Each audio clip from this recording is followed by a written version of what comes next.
Okay देखो आज हम स्टार्ट करेंगे जो है क्लास 10th में ये चैप्टर है आपका T ratio of some particular angle. पहले सब लोग समझ लो फिर उसके बाद लिखो। ये क्लास 10th का ये आपका चैप्टर है, इवोल्यूट दिया है। सबसे पहले हम इस क्वेश्चन को सॉल्व करने से पहले आपको बता दें, आपको आइडेंटिटीज याद होना चाहिए। फार्मूला यदि याद है तो इस फार्मूला के माध्यम से ही हम लोग क्वेश्चन को इजिली तरीके से सॉल्व करेंगे। जैसे साइन 60 किसकी वैल्यू होती है? साइन 60 की वैल्यू कितनी होती है? √3/2 ओके इंटू कॉस 30 कितना होता है? कॉस 30 की वैल्यू कितनी होती है? कॉस 30 की वैल्यू होती है √3/2 फिर माइनस और उसके बाद कॉस 60 वैल्यू कितनी होती है? कॉस 60 1/2 इंटू साइन 30 कितना होता है? 1/2। ठीक है, ये आपको याद होना चाहिए। सब लोग ध्यान से सुनो। अभी मैं आपको लोग को लिखवाया भी नहीं है कि नहीं लिखवाया था? बोलिए लिखवाया ना, तो लिखवाने की वजह से तो आपको याद होना चाहिए। अब ध्यान से सुनो, √3 का मल्टीप्लाई √3 में करेंगे तो 3 आएगा, 2 2 4 फिर ये क्या होगा? माइनस 1 1 जा 1 4 1 जा 4। अब देखो डिनोमिनेटर सेम है तो एलसीएम भी क्या होगा? सेम होगा। फिर ये और ये करेंगे तो कितना आएगा? 3 - 1 और ये आपका करेंगे तो कितना है? 2/4 आएगा कि नहीं आएगा? बोलिए फिर कितना होगा? 2 1 जा 2 2 2 4 तो 1/2। यही होगा हमारा आंसर। तो इस क्वेश्चन पे यही करना होता है। क्वेश्चन नंबर देखो 2 क्या कह रहा है? tan 30 into cosec 60 plus tan 60 into sec 30। अब इसके बाद क्या करेंगे? वैल्यू को हम लोग पुट करेंगे। तो tan 30 की वैल्यू कितनी थी? बिल्कुल सही। और उसको सेक कोसेक 30 तो कोसेक 60 की वैल्यू कितनी है? 2/√3 लिख दीजिए। फिर प्लस अब ये बताओ tan 60 कितना होता है? tan 60 आपका होता है √3 लिखिए इंटू सेक 30 कितना होगा? सेक 30 1 नहीं सेक 30 ये होगा 2√3। अब इसको हम लोग सॉल्व करेंगे तो सॉल्व करने का तरीका क्या है? 2 1 जा 2 √3 का मल्टीप्लाई √3 में करेंगे तो क्या आएगा?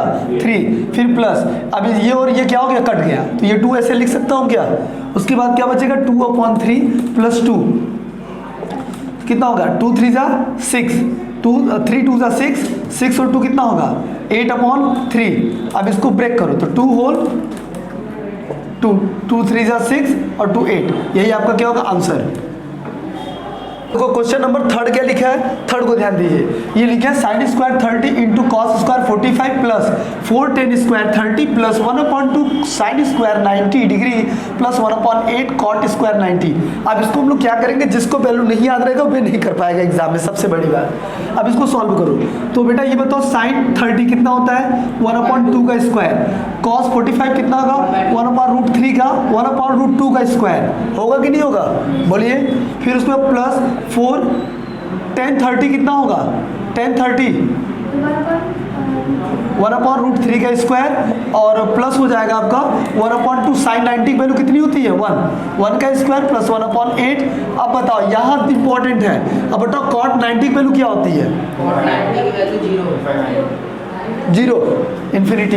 मतलब आप 0 भी लिख सकते हैं 1/8 इंटू 0।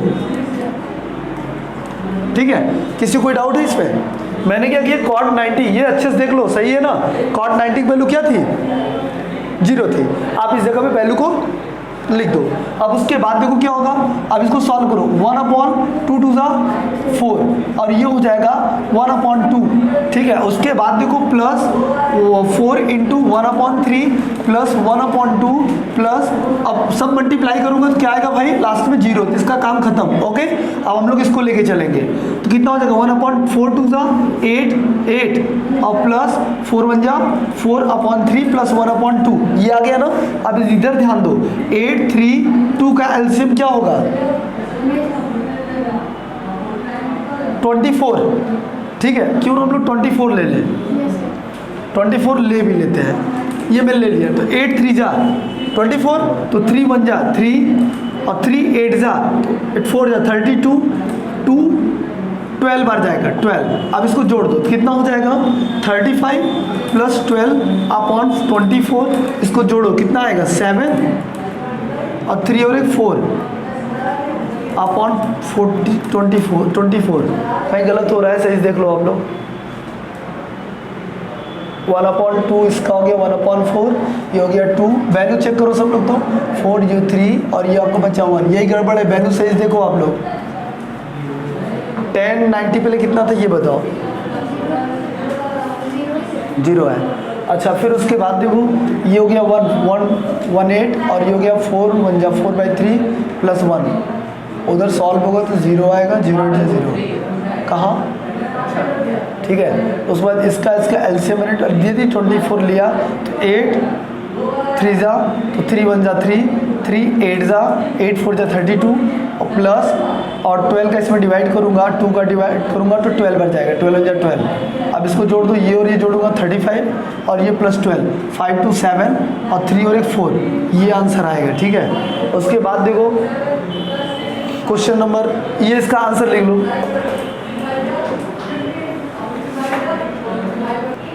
क्वेश्चन नंबर 4 देखो क्या लिखा है, इवैल्यूएट करना है। ये लिखा है tan square 60 degree, tan square 60 degree plus 4 sin square 45 degree plus 3 sec square 30 degree plus 5 cos square 90 degree upon cosec 30 degree plus sec 60 degree, ये sec 60 डिग्री और माइनस cot स्क्वायर 30 डिग्री। ये है value बताओ तो क्या होगा, tan 60 की value कितनी होती है, √3 अब स्क्वायर हो जाएगा प्लस 4 sin 45 कितना होगा भाई 1/2 का स्क्वायर, फिर प्लस 3 sec 60 का कितना होता है, अरे sec 30 का 2/√3 कितना होगा sec 2/√3 और प्लस 5 और cos मेरे हिसाब से 90 डिग्री होगा, 0 होगा ना। अब इसका cos से 32 प्लस इसका कितना होगा 2 माइनस √3/2, यही ना होगा, चेक कर लो वैल्यू क्या हो गया, नहीं क्यों √3 ही होगा, /2 नहीं होगा, ऐसे बोल दिया गया है, ठीक है। समझ में आ गया, ये वैल्यू देखो सब सही है। अब उसको इसको सॉल्व करेंगे 3 आएगा, फिर प्लस 4 इंटू √2 का स्क्वायर करोगे तो क्या आएगा 1/2 प्लस 3, ये आपका बचेगा 3 इंटू 2 2 सा 4, √3 का स्क्वायर करोगे तो 3 प्लस 5 इंटू 0 तो ये हो जाएगा आपका 0 अपॉन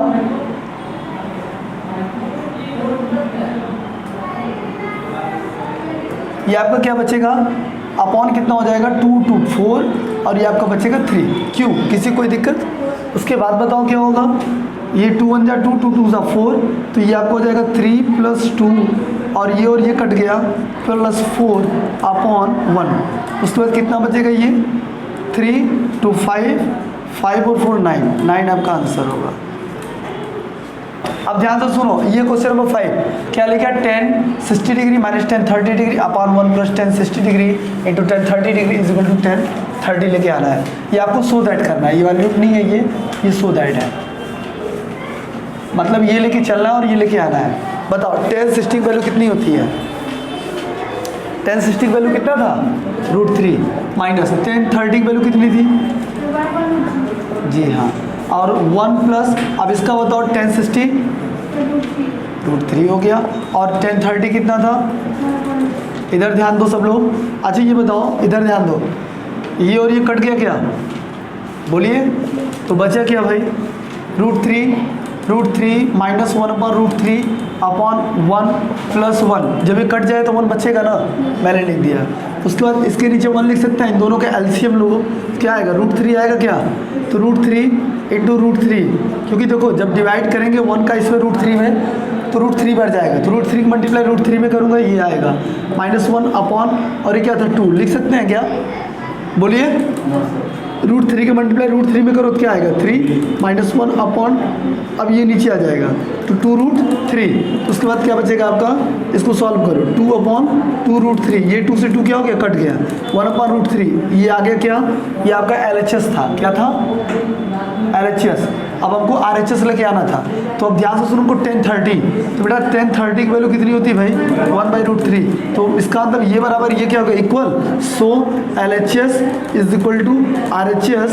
ये आपको ध्यान रहे, ये मैं जो पढ़ा रहा हूँ T ratio of some particular angles के बारे में पढ़ा रहा हूँ, और इसके जितने भी प्रैक्टिस हो सकता है मैंने कराया, आप लोग बाकी घर से करके आएंगे। और जो लोग वीडियो के माध्यम से देख रहे हैं वे जो क्वेश्चंस उनको नहीं आ रहा है वे हमारे कमेंट बॉक्स में लिखें, उसके बाद उनको वीडियो अपलोड मिलेगा। Okay, thank you.